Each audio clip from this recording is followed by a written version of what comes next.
So right, boys and girls, we've got the keys now, just about to do the start of the car. So what you got to do with the Porsche, you've got to put your foot on the brake, make sure it's in park first obviously.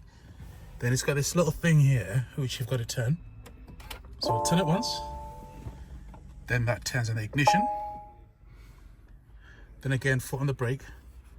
We're going to twist that again to the right hand side.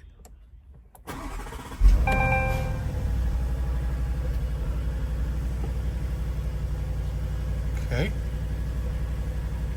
so we'll change this and put it into S. Then S plus.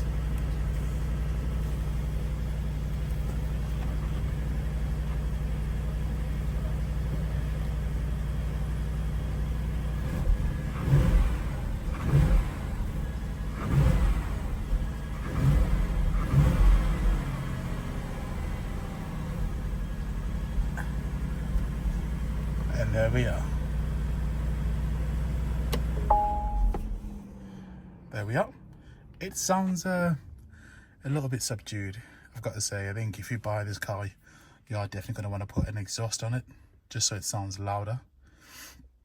Yeah, as I say, I think it's all about just that comfort as well as that sport as well. But the main subject of the Meta is comfort of being a hooligan. I think if you want a hooligan car, then you want to get the Turbo S, or preferably you can get the Turbo GT. That's more noisy. That's got, I think, a much more sportier exhaust sound to it. This sounds a little bit more like the 3-litre hybrid, which I did test a year ago, I think. In the way that, like, the way the tone of the exhaust sounds, it just sounds very Porsche-esque, very understated, very German, very unassuming, and it doesn't assert itself or scream like, you know, a Maserati per se. That's got to be obviously more assertive and much more louder. So this is just, yeah, this is just like a very good car to use every single day. So my verdict on this car is, if you're gonna buy it, you're somebody who doesn't want to be too loud and just too ostentatious. Whereas I'm the opposite of, you know, that I would want to get myself a nice either Audi RSQ8, you know, or I mean something along this price line. We're talking about this maybe, what else? This is about £77,000. So we're talking about at least a BMW X6M. So I'd prefer getting that to driving this. That's just more hooliganism, just more rough around the edges, whereas this is more for my missus, in a sense. I'll buy this for my missus. But yeah, it's a beautiful car. I like it. That's the keys there. So you get the red leather as well. Then you get the signature Porsche keys, which I do love as well. But yeah, that's my thoughts on it, guys. Whenever you film in a garage and the lighting is not that great, sometimes you tend to find when you film dark interiors, you do get like a lot of noise. But with this being a brighter interior, which is this lovely red and black combo, that's not a problem at all. And the pan roof is open as well. So you've got that lovely Porsche expertise when it comes to the interior. So this car is 2 years old, but you can't even tell. Look at the stitching. Got the red stitching there with the red on the door with a mixture of black. Then for the speakers, you've got some Bose speakers. Then you've got the lovely comfortable seats as well.